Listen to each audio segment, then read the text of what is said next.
মাথার দাম পায়ে হলে বিদেশে অর্থ উপার্জন করছেন দেশের মাটিতে এক টুকরো জমি অথবা একটি ফ্ল্যাট কেনার জন্য। কিন্তু ভাবছেন আপনি তো বিদেশে আছেন, দেশে না গিয়ে কি নিজের নামে একটি জমি কেনা সম্ভব? আজকে আমরা জানবো কিভাবে প্রবাসে থেকেও শতভাগ আইনি উপায়ে আপনি নিজের নামে জমি বা ফ্ল্যাট কিনতে পারবেন। শুরুতেই এক কথায় উত্তর দেই, হ্যাঁ, আপনি প্রবাসে থেকেও নিজের নামে সম্পূর্ণ আইনি প্রক্রিয়ায় একটি জমি বা ফ্ল্যাট কিনতে পারবেন।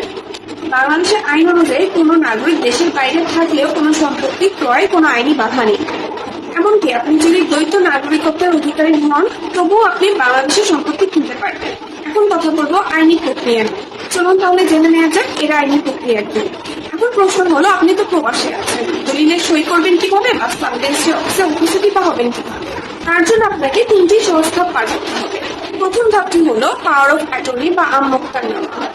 আপনাকে দেশে অবস্থিত আপনার কোনো বিশ্বস্ত মানুষ, যেমন মা, বাবা, ভাই, বোন, স্বামী বা স্ত্রীকে আপনার পক্ষে কাজ করার আইনি ক্ষমতা প্রদান করতে হবে, যাকে পাওয়ার অফ অ্যাটর্নি বা আমোক্তারনামা বলে থাকে।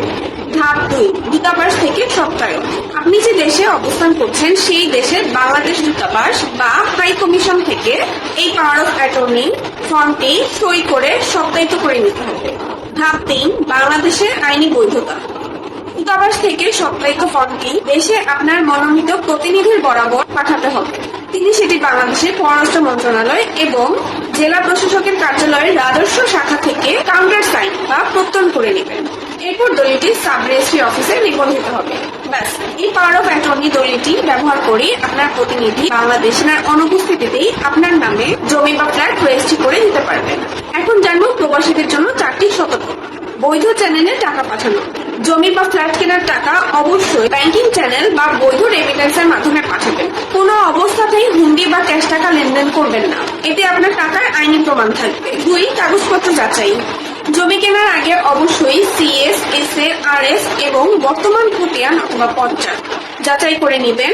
ফ্ল্যাট কিনলে ডেভেলপার কোম্পানি, রাজুক বা যথাযথ কর্তৃপক্ষের অনুমোদন আছে কিনা তা নিশ্চিত হবে।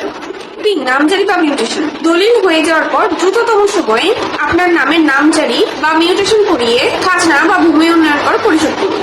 4, পাওয়ার অফ অ্যাটর্নির অপব্যবহার রোধ।